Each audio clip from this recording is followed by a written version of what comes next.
సృష్టిలో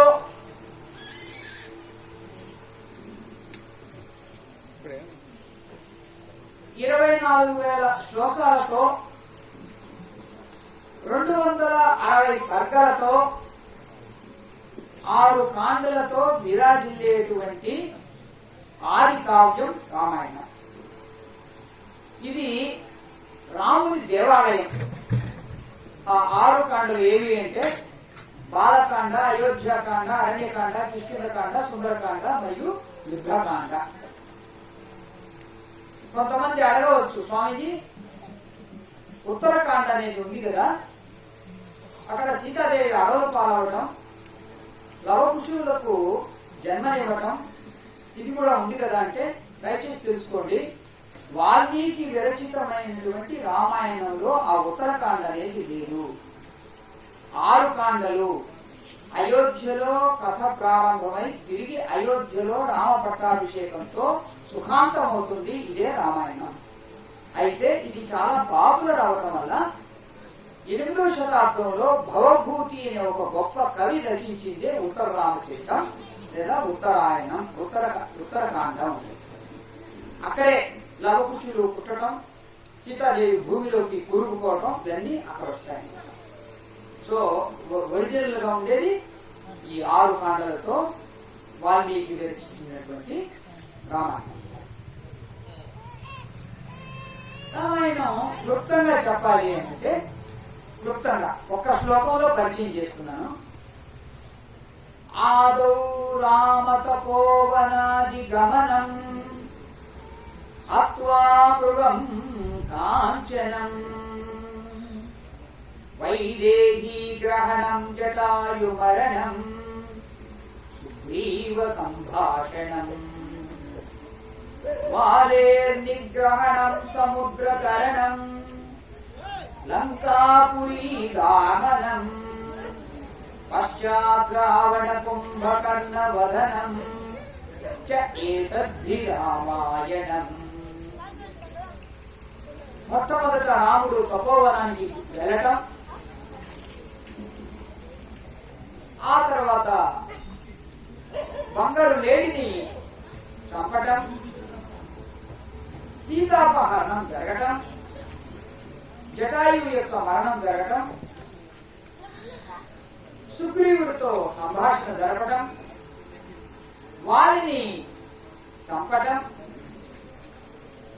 వానరులందరితో కలిసి సముద్ర లంఘనం చేసి సముద్రాన్ని దాటిపోవడం,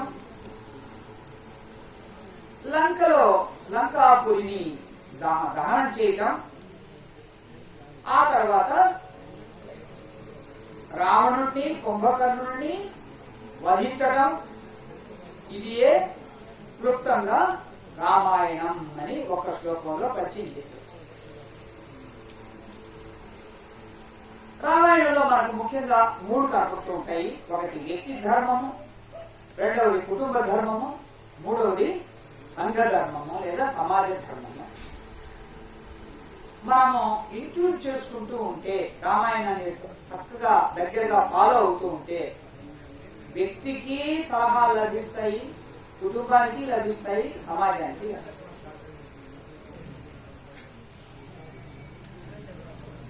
ఈ గచ్చతాం ప్రతిగచ్చతాం అనే పదాలు చాలా సార్లు వస్తూ ఉంటాయి రామాయణంలో. అక్కడ రాముడు బయలుదేరుతాడు, దిగులుతో దశరథుడు బయలుదేరుతాడు పైకి. వాలి మరణిస్తాడు, రాముడు బయలుదేరుతాడు ఆ పంపా సరోవరం.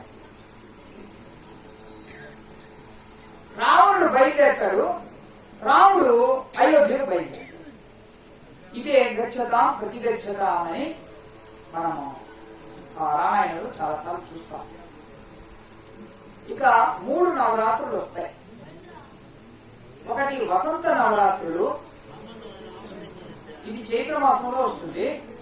అప్పుడే రామనవమి, రామోత్సవాలు జరుపుతూ ఉండేవాడు ఇంతకు ముందు రోజుల్లో. బాగా పెద్ద పెద్ద పందిళ్లు వేసి రెండవది దేవీ నవరాత్రులు లేదా శరణ నవరాత్రులు, అది ఆశ్విజ మాసంలో వస్తుంది. ఇక మూడవది గణపతి నవరాత్రులు, ఇది భాద్రపద మాసంలో వస్తుంది. ఇక్కడ ఒక విషయం చెప్పి ఈ రామనవమి, రామ ఉత్సవాలు, రామ నవరాత్రులు, చైత్ర మాసంలో వచ్చేటువంటి చైత్ర మాసం నవరాత్రులు అనేది సందర్భంగా చెప్తూ ఉన్నాను.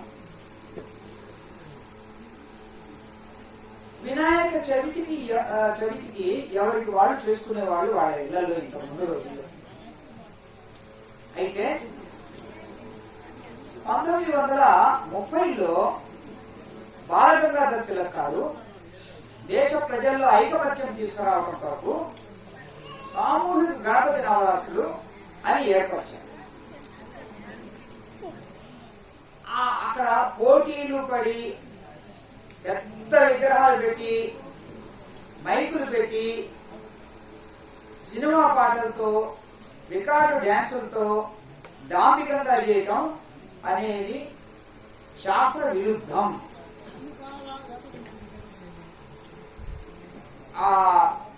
ఆనాడు ఐక్యత కోసం తీసుకొచ్చింది ఆడంబరంగా, డాంబికంగా మారిపోయింది. ఈరోజు ఆధ్యాత్మిక ప్రయోజనం ఏమీ కనపడదు. ఇలాంటివి విపరీత పరిణామాలకు దారితీస్తాయి. అది పొల్యూషన్ జరుగుతుంది ఈ విధంగా చేస్తే. చిన్న మట్టి విగ్రహం పెట్టుకోండి, గణపతిని యథావిధిగా భక్తితో ఆరాధించండి.